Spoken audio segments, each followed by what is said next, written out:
Hai, tahukah kalian bagaimana kejamnya dunia pembulian?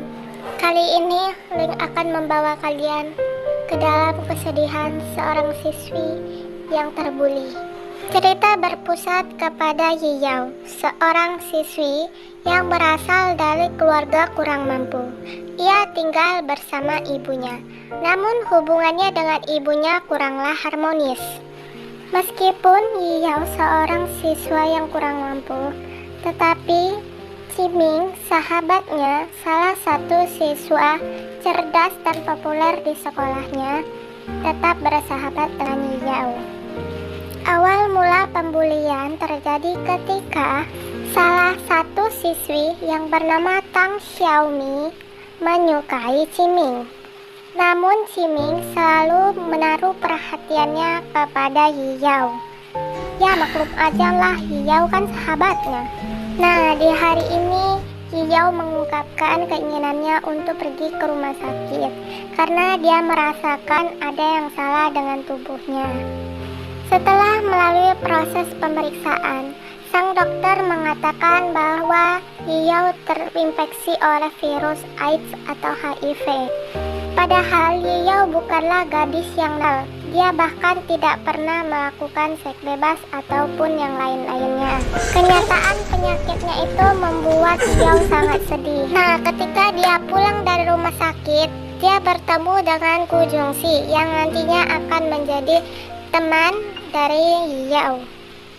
Gu Zhongxi merupakan kakak dari Gu Sunxiang, yang mana Gu Sunxiang sedang berada di rumah sakit karena terkena serbuk bunga dari bunga yang dipegang oleh Ciming. Hal itu mengenai wajah Gu Xiangxi hingga membuat alerginya kambuh. Sementara itu, Yiyao mencoba untuk berbicara dengan ibunya.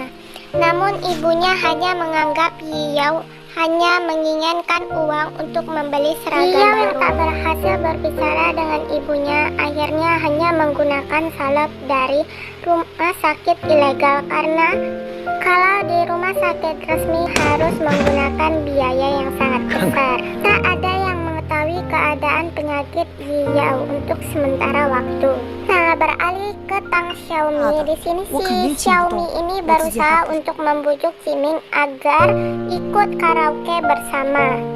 Setelah Ciming setuju, Ciming pun bersiap untuk pergi.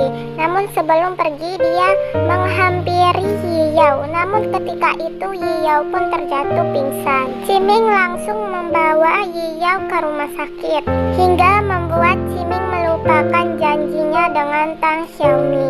Yiyao yang telah sadar pun mengingatkan kepada Ciming bahwa dia memiliki janji bersama Xiaomi. Ciming pun menelpon Xiaomi dan dia mengatakan dia akan merawat Yiyao karena Yiyao sedang sakit. Tapi di sini Ciming belum tahu ya kalau Yiyao itu memiliki penyakit HIV. Dia hanya tahu Yiyao itu sakit karena tekanan darah tinggi. Hal itu membuat Xiaomi memendam rasa benci dan tidak suka kepada Yiyao karena baginya Yiyao selalu berusaha menghalangi dirinya untuk mendapatkan Ciming.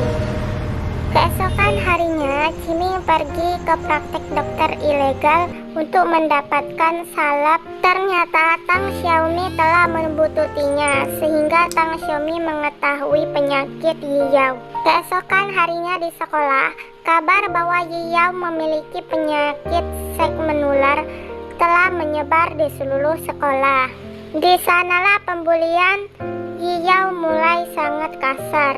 Namun Yiyao hanya mampu diam tanpa bisa melakukan apapun di atas pembulian teman-temannya. Nah, di saat pembulian terjadi muncullah sosok Gu Zhongxi yang selalu berada di sisi Yiyao. Awalnya Yiyao menolak keberadaan Gu Zhongxi, namun lambat laun mereka mulai akrab.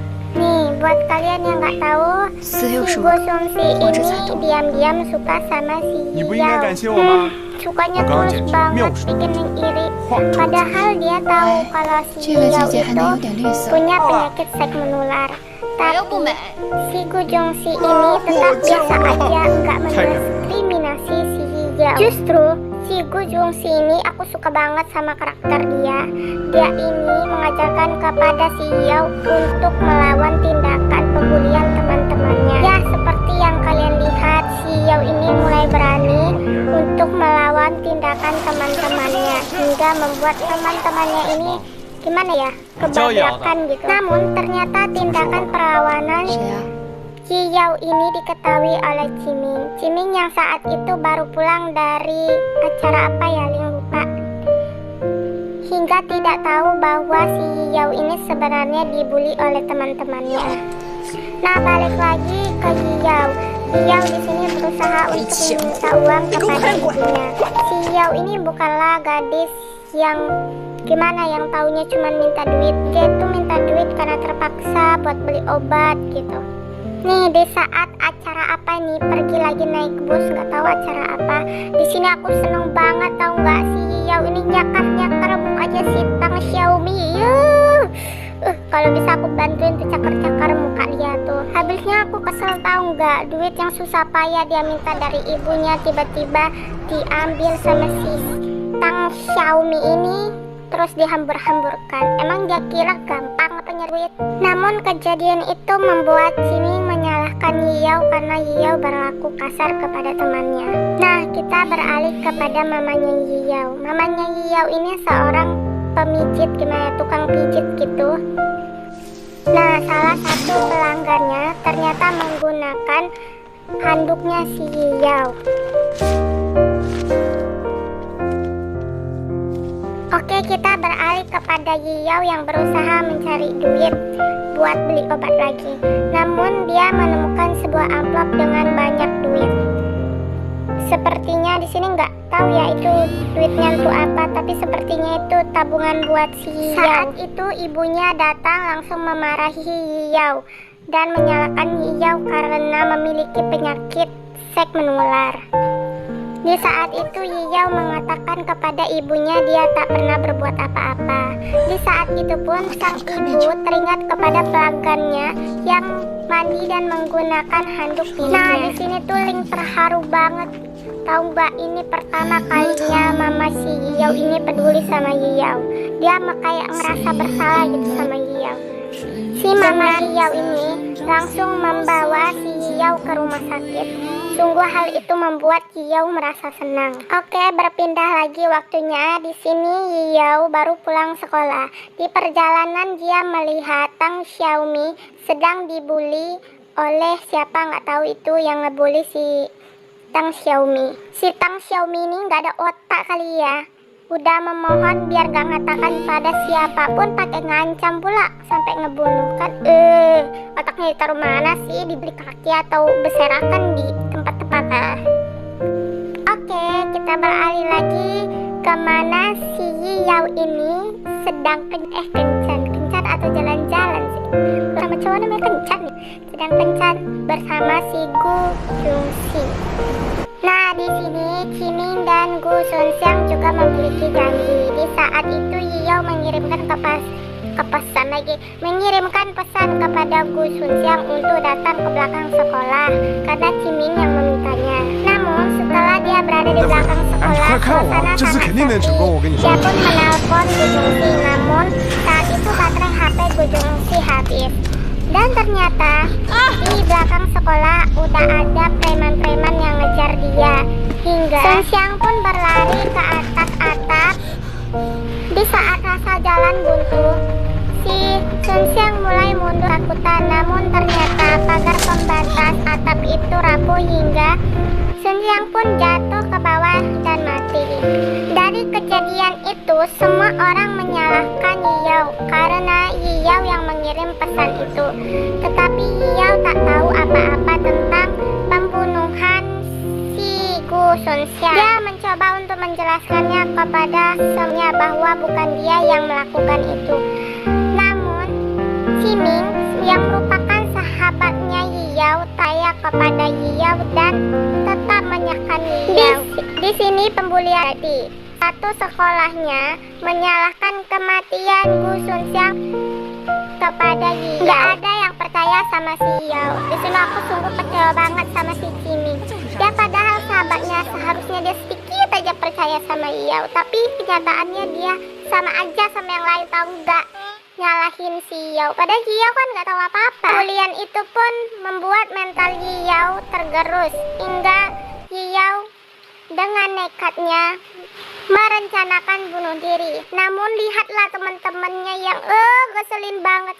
Ada orang mau bunuh diri bukannya dibantuin, diajak gitu, jangan bunuh diri. Ini mereka malah nyuruh dia pantas mati gitu. Ih ampun, otak mereka di mana sih, hati nuraninya di mana sih?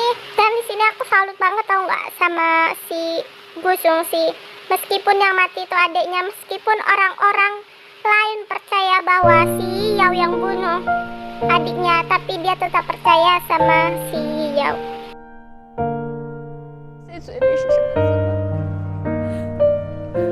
Nah, di sini si Yao itu mengungkapkan unek-unek dan isi hatinya kepada semua orang. Semua siswa dan siswi hanya dapat terpaku mendengar perkataan Yao. Setelah dia dengan penuh sedih, amarah, kecewa telah mengungkapkan isi hatinya, Yao pun berlari. Di saat Yao berlari, Gu Sungsi pun ikut berlari. Namun Yao terlebih dahulu menceburkan dirinya ke sungai. Di saat itu Gu Sungsi pun menolong Yao. Gu Sungsi langsung membawa ke tepian. Nah, di saat itu terlihatlah Yao yang sudah tak sadarkan diri, dan terlihat juga Gu Sungsi yang tengah menangis. Nah, di sini pasti kalian bisa ngedebakkan gimana nasib si Yao.